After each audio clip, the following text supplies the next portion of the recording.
My name is Terrence Barkin. I'm the Executive Director of the Graphene Council, and we're hosting today's webinar explaining the Graphene Classification Framework.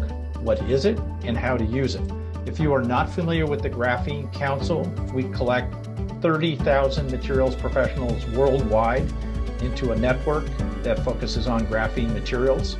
We're also members of formal standard-setting bodies that include ISO, ANSI, IEC, BSI, ASTM. We are the authors of the Graphene Report, which is a more than 500-page document explaining graphene production methods, commercial forms, market pricing, applications, characterization methods, and profiling more than 200 companies that produce graphene materials. So the Graphene Material Classification Framework was developed specifically because graphene materials are now becoming rapidly commercialized and used on a wide scale. That's going to really accelerate in 2022. We see it because we talked with not only the producers, but the end users. And despite the fact that a definition for graphene materials was produced as an official international standard in 2017, there's still a tremendous amount of confusion over what graphene is and the different forms of it. And so we thought it's really critical, especially as graphene matures commercially and it becomes more regulated, that we have a framework to describe the material and define it so that it can be regulated in a clear and consistent manner, and that buyers have confidence because they understand the differences between the types of materials that are being offered. The Graphene Classification Framework is not intended to replace or go around existing international standards. It's quite the opposite. The classification framework is built on existing standards as well as those that are currently in development, and it's meant to enhance and reinforce those standards. So we refer to them within the classification framework, and the material of the classification framework is used as input into the standard setting bodies so that it reflects the interest of the stakeholders that are producing and using graphene materials. The Graphene Classification Framework provides really important benefits. First of all, a transparent method of classifying and comparing any form of graphene, regardless of how it's produced or what the feedstock material is, from graphene quantum dots to many layered graphene nanoplatelet material. It also then provides the basis for a standardized material specification data sheet with a minimum set of relevant data. And this is important because when we reviewed more than 60 technical data sheets for materials, they were not comparable to one another because producers will highlight those features or characteristics that are beneficial to their materials, and they will leave some off. And what happens is for the end user or the customer, you cannot now compare material A with material B just based on the technical specification sheets. And because of the cost of testing, customers also do not have the bandwidth to actually test sample material to verify what it actually is. And so that's an issue of adoption. So we want to have standardized material specification data sheets with a minimum necessary set of data. We also want to be able to look at what is in the standardization field and translate it into usable, relevant data for commercial application. The framework should be able to be used equally whether you're producing the material, using it, or regulating it. And the Graphene Classification Framework is focused on commercially relevant aspects. So there are some standards that are being developed or looked at, or some research aspects of graphene that are very interesting and they're still important, but they're not really relevant commercially. The important thing is that this work product is being made available into the formal standard setting bodies like ISO, ANSI, IEC, ASTM, etc., so that we have a continuity from what the industry is actually doing and using to which international standards get formulated. And that's in everybody's interest, that we have relevant standards and we have standards that are actually used. How did we get here? So as I mentioned, the Graphene Council is in the formal standard setting bodies. But as anybody who's been involved in standard setting exercises knows, that does not move very rapidly. And so we felt it was really important to have a method of more rapidly developing relevant peer-reviewed standards, which are reflected here as the graphene classification.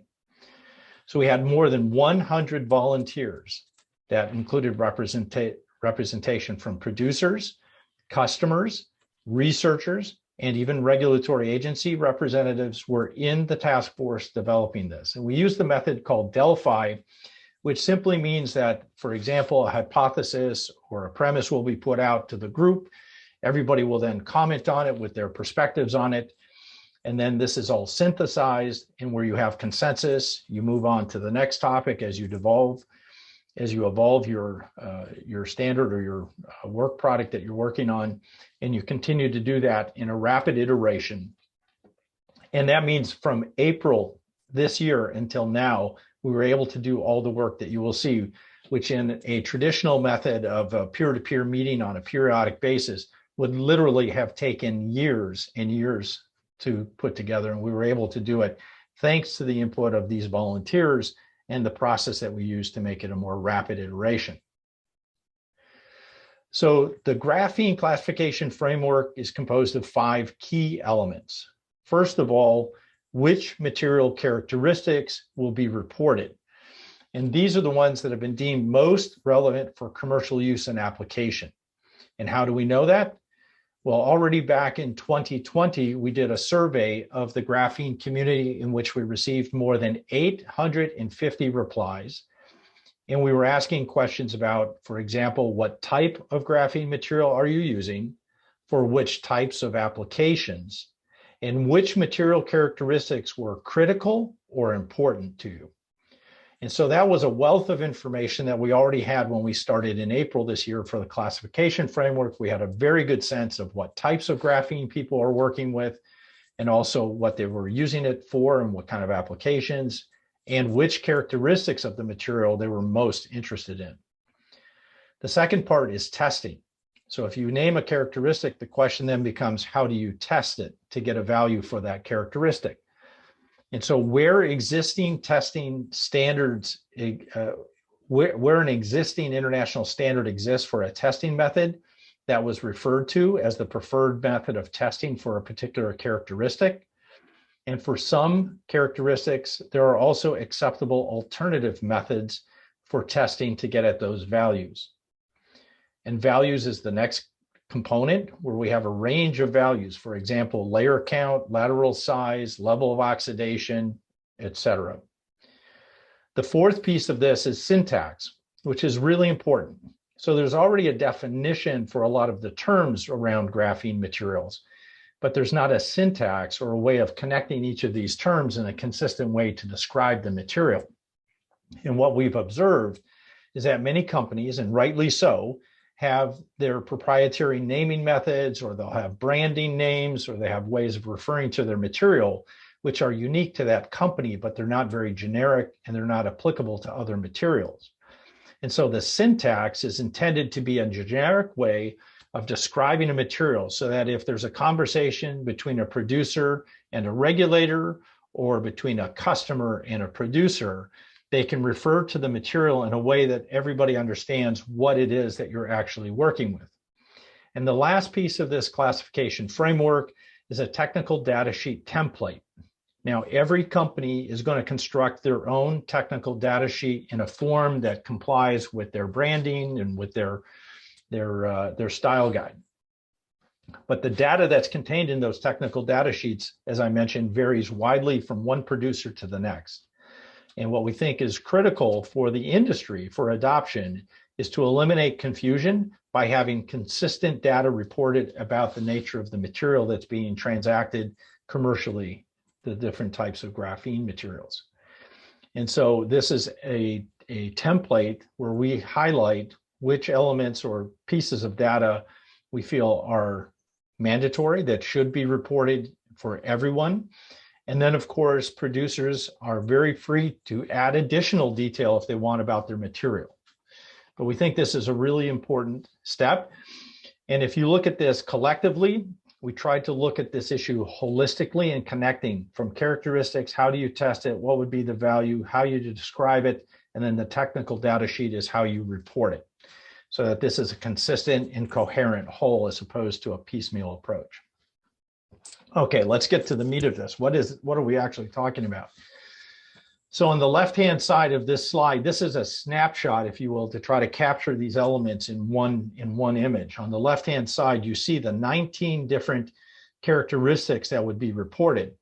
And the first thing that you will notice is production method is not something you would test for. It would be self-reported. Now, one of the questions that came up during the development of the Graphene Classification Framework with many of the elements that we're asking to be reported, like production method, is, isn't that proprietary? Isn't that something that might violate the IP of a company? The type of information we're asking for in production method would be, for example, are you using a mechanical exfoliation method? Are you using a chemical method, electrochemical exfoliation, etc.? Not to the level that it would violate anybody's IP, but at least the customer knows a general methodology that was used. And the second element there, raw material, is equally of interest. And the reason why is through the testing and characterization that we have seen of the many different types of materials, how a material is made, how a form of graphene is made, and what it's made from has a tremendous impact on the individual morphology of the material and the way it presents itself, and that impacts the testing to know what to look for and what to expect. And so we think this is really important. So those first two are self-reported. And just for a point of interest and note, on the production methods, we have identified no less than 14 different ways to make graphene, which I find quite interesting and phenomenal, that there's 14 different ways to produce it. And then on the raw material inputs, of course, you have natural graphite, synthetic graphite, biomass material, coal, oil, etc., other carbon-bearing methods, or if you're using CVD, carbon-bearing gases, etc.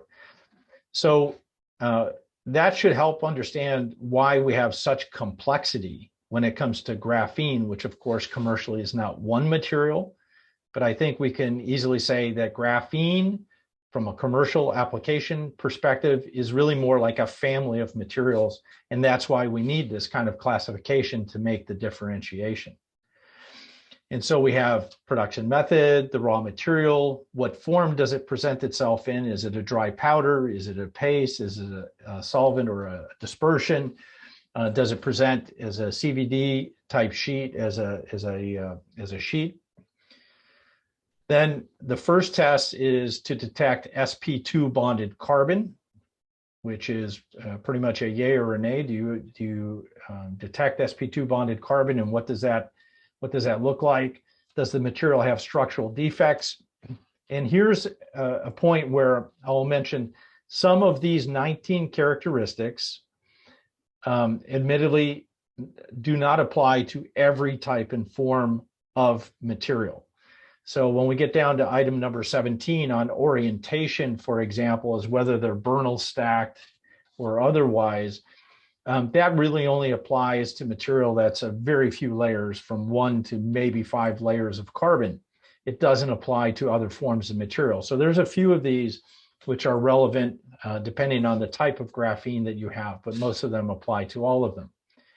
And so you test for structural defects, how many layers of carbon, which is obviously very critical to anything that's going to be called graphene, the z-axis dimension, how thick is this material in the z-axis, the particle shape, is it spheroidal, is it a platelet, what does the shape of the particle look like, lateral dimensions, aspect ratio, which of course people will point out, well, if you have the length and the width of the material, then you'll get the in the Z dimension, you'll get the aspect ratio.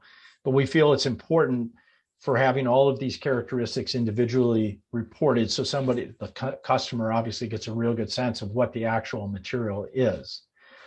And then bulk density, the elemental composition, and here again, somebody might comment and say, well, if you're doing the elemental composition, you're of course going to get carbon and oxygen content. We have pulled these out separately with the oxygen content simply because a lot of the material being offered is graphene oxide or reduced graphene oxide. And so specifically to highlight the oxygen content we feel is relevant. And then there's level of impurities. Now, impurities from our perspective are elements or molecules or chemicals that are present in the graphene material unintentionally, right? So they're either a byproduct or they're a contamination or something along those lines. That's what you would call an impurity. The next item, functionalization, are elements, chemicals, or species that have been added to the graphene intentionally to improve it or enhance its behaviors or change its behaviors in some way. So that's the distinction between an impurity and a functionalized material. The surface particle charge, the surface energy is important for rheology, for example. Orientation, as I mentioned, is important for very few layer graphene. If you have it stacked in a certain orientation, it changes its behavior. The specific surface area is a commonly required measurand for the materials. And then you have crystallinity, which is reported under REACH requirements and therefore is included in the 19 characteristics. Now, I have a little bit more detail as we go through these different sheets, but I want to give you that kind of overview. And so this is just a more close-up look at this. And the way we've done this graphically, and you can imagine, for example, under production method, item number 1, that list actually extends to 14 places, right, with different production methods and then inputs, et cetera. So in the more detailed material that we will provide to everyone in the explanation, we'll include the diagrams that have the full range of values that have been identified. And we will also include what's not on our slides are the preferred and the alternative test methods that are to be used for these different characteristics. So that's included in the more detailed guide that you'll receive as a handout after today's webinar. And so we wanted to do this in a graphic form so that we could literally map different types of graphene materials into different categories or clusters. And this has application not just for the commercial transaction, what kind of material do I have and what am I selling or what do I need as a buyer, but it extends to things like health and safety profiles. So we had a conversation earlier this week with the Health and Safety Association, specifically about nanomaterials and toxicological effects. And you can use this framework then to map different toxicological profiles of materials that either have a similar chemical composition or a similar physical morphology, size and shape of the particles and the primary particles that will give different toxicological profiles. And so it's useful from that perspective. So there's a lot of different ways that this can be used. And then this gives you an idea on the last set of measurands, to complete the total, the 19 that we're looking at. What I'd like to talk about now is the syntax to be used. And so we came up with a sequence of descriptions for a material so that it is generically and consistently described. So it's shorthand for the different types of materials. And obviously we don't have all 19 characteristics listed here. What we tried to focus on were those that were the most important to get a snapshot view of what kind of material you're dealing with. So things like the layer count, lateral size, particle shape, level of oxidation, if any, could be 0, functionalization, if any, could be not functionalized, the form of the material, is it a powder paste, etc. Is it delivered in a solvent? So that only applies if it indeed is in a solvent, but then you describe what the solvent is. Method of production and raw material. So these are the elements in the syntax. And if you think about it, if you were to declare all of this about any particular material, you'd have a pretty good idea of what you're dealing with. And so we tried to apply this, and I invite you to do the same, and is to try to apply this approach with any of the materials that you're working with, because we want to see how this is road tested in the real world. So for example, a monolayer 5 centimeters square crystalline form of non-oxidized, non-functionalized CVD produced graphene that was produced from methane would be what you have in this example. Or in another example, we would have very few layer, highly oxidized, non-functionalized graphene powder produced from graphite using a modified Hummer's method. Okay, so again, this one sentence, putting these different elements together, even if they're in a slightly different order, when you actually describe them, will give you an excellent idea of what the material is that you're dealing with. And then there's no confusion if somebody using a proprietary trade name or some type of descriptor for their material that's not commonly understood or clear. There's another example here, a many-layer, non-oxidized, functionalized graphene nanoplatelet in powder form produced from graphite using high-pressured liquid exfoliation. Again, these are not meant to replace the technical data sheets, and these are not meant to replace all of the other measurands that we suggested be reported under the Graphene Classification Framework. Where you would use these shorthand descriptors is in the next item that we want to look at is the technical data sheet.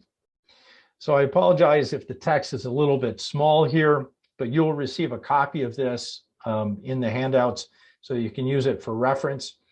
But in a technical data sheet, if we look at the left-hand page of this first, you of course have the producer's name and contact information, case number, if there is a CAS number, and that's another thing we have to work on is getting CAS numbers for a graphene material. The producer might have a specific ID number or product number for that product, a product generic name, or even a trade name. And where you use the syntax that we just reviewed would be in the product description box, right? So that's the shorthand for the type of material you have. And then the rest of the technical data sheet that you see here is simply recording all of those 19 characteristics that we identified earlier in the framework. And in addition, on page 2 here, there are other details that we feel are relevant and important, but are optional, right? So there's some mandatory or minimum data points that we feel that should be reported. And then there are alternative data points which are included in this data sheet. And there's an important distinction I'd like to point out at this juncture, is that when you report the values for a technical data sheet, you're looking at the D90 values. So 90% of the material meets that criteria or better. And that's what you report as a producer, not the D50, the average, or the best result that you can get, but the D90, so that it's really the vast majority of the material complies with that measurand. And then you'll notice here that in the detailed technical data sheet on page 2, we do suggest or require the D10, the D50, and the D90. And somebody might ask and say, well, isn't that being a little bit redundant? You've already reported the D90. Why do you need to break down the D10, D50, D90 separately? And the reason why we feel that that's important is that if you have material that is not homogeneous at all, that you have, some of it is 3 layers of carbon and some of it's 20 layers of carbon and some of it's 6 layers, et cetera. If you report the D10, D50, and D90, it'll give the customer a better sense of how uniform the material is or how divergent it is within that overall material. So that's relevant and important from that perspective. But I'll go back and say, anytime that you give a single value for a particular measurand, it's the D90 value that is to be reported. And then the last piece of the technical data sheet is to include some spectroscopy imaging, so Raman, AFM, TEM, and SEM. You can, of course, use additional if you want to do a XRD or FTIS or whatever other diagrams you want to use to report. Again, you're not limited to what you see here, but this would be the minimum set that we would suggest be included with technical data sheets to give a clear picture of what material you're dealing with. And so those are the pieces that fit together. So the technical data sheet, the syntax, the characterization items, and how to test them. So what's the status of the Graphene Classification Framework? April of this year, we started off and we built on what we got out of our 2020 survey, and we worked with over 100 volunteers, as I mentioned, to then develop the overarching framework, structure, and a flow chart. So we kind of put the skeleton together. And then we came to agreement on what needs to be included as important, relevant commercial aspects, and that's how we got to the 19 metrics. And then we worked on the preferred and alternative methods of measurement per characteristic, looking at where standards exist. If standards did not exist, were there any best practice guides or recommendations? And other than that, it's expert opinion on the relevant test methods. And so in November 23rd, Graphene Council members got an advanced view of this work. On December the 2nd, it was made publicly available. And today, of course, we're having a webinar on it, what it is, and how to apply this. And then what's next? So the Graphene Classification Framework is not the end point. This is kind of a starting point. And I want to come back to how we would like everyone to use this. So I don't want to lose that thought. But what's next?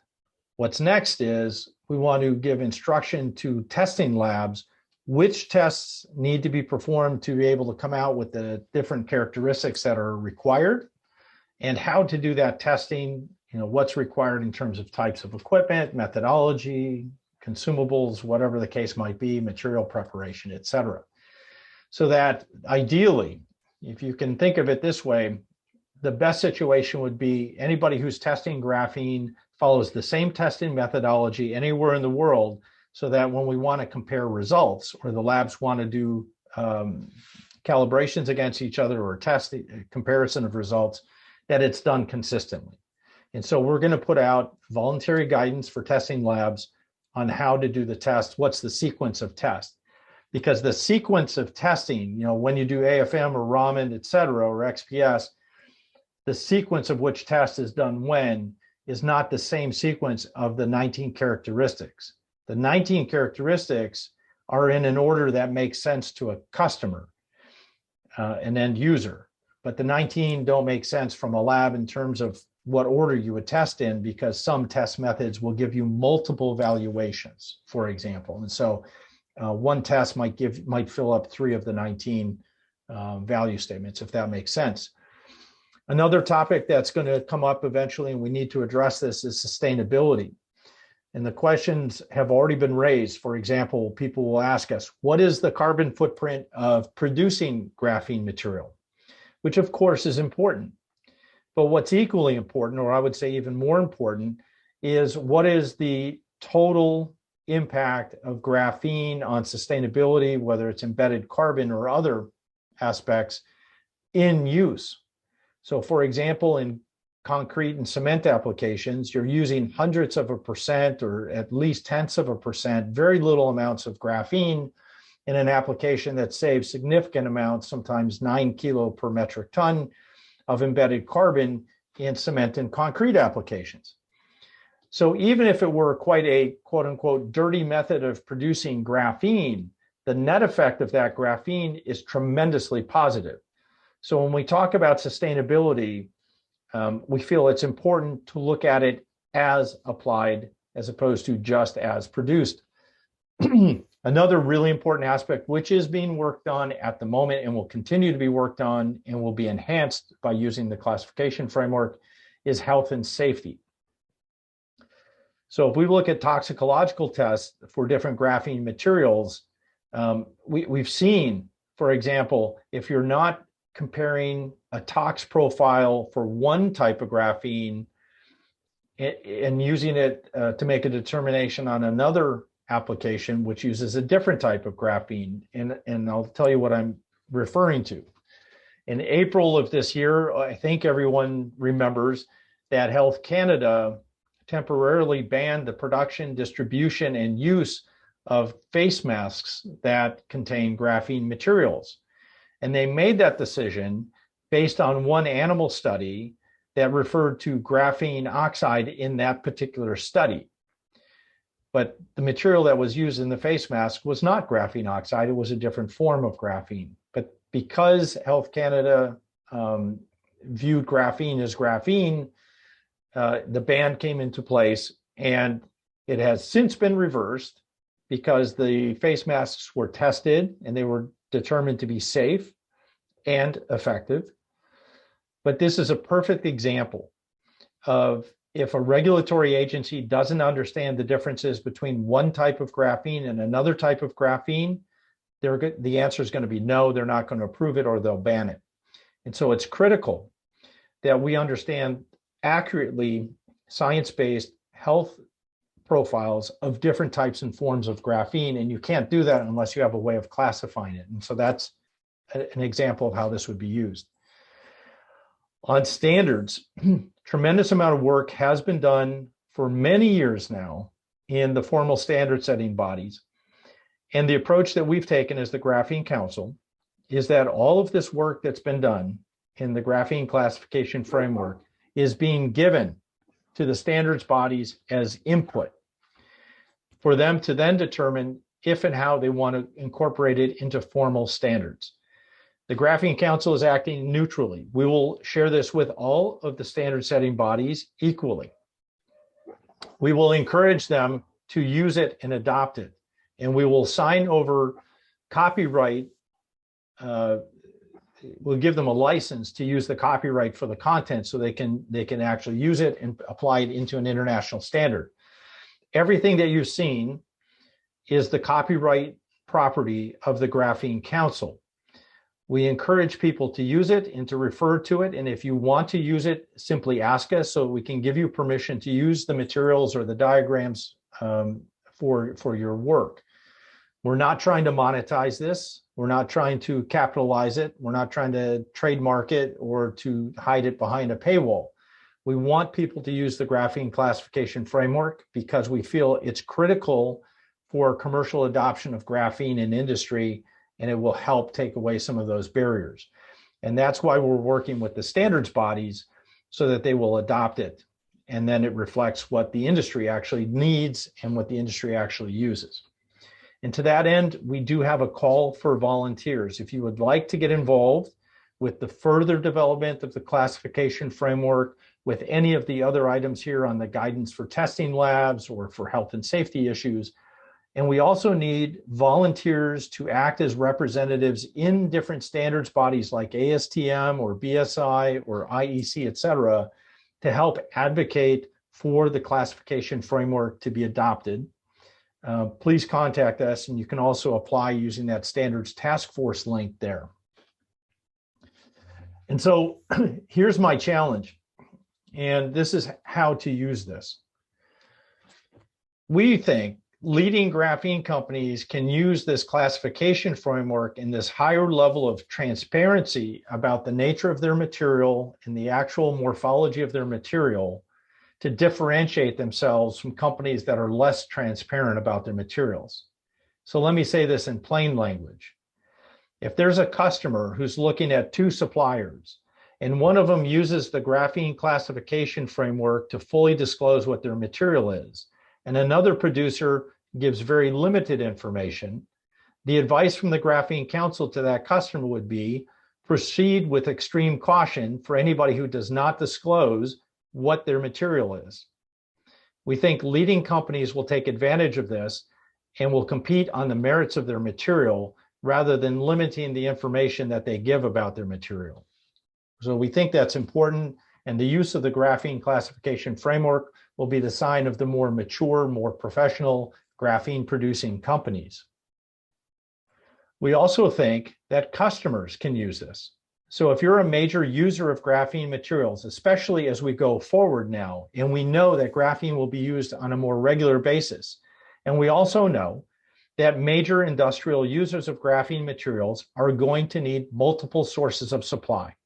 There is not any mature, serious business in the world that doesn't think about multiple sources of supply for a critical ingredient for their products. And so customers can use the Graphene Classification Framework to define the range of values for materials that they need when they're soliciting supply bids from suppliers of material.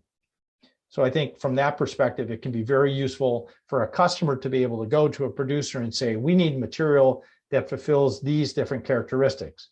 And this is no different than any existing mature material today. If you need a certain grade of steel or aluminum or aluminium or whatever material you need, The customer will specify the materials with the measurands that they need, and graphene should be the same if it's going to be widely used and adopted as a commercial material. And so the framework can help do that. And then on the regulatory side, as I mentioned before, if a regulator is faced with a material that they do not truly understand or cannot make the distinction between one form and type of it and another, the answer regarding regulatory approval is going to be no, because they don't understand it and they don't have confidence. And when there's doubt or uncertainty, the answer will be no. So the Graphene Classification Framework can help regulators better understand the nature of the material they have in a consistent way. It will help producers to talk to those regulators in a way that's consistent so that it avoids confusion, and the same for consumers.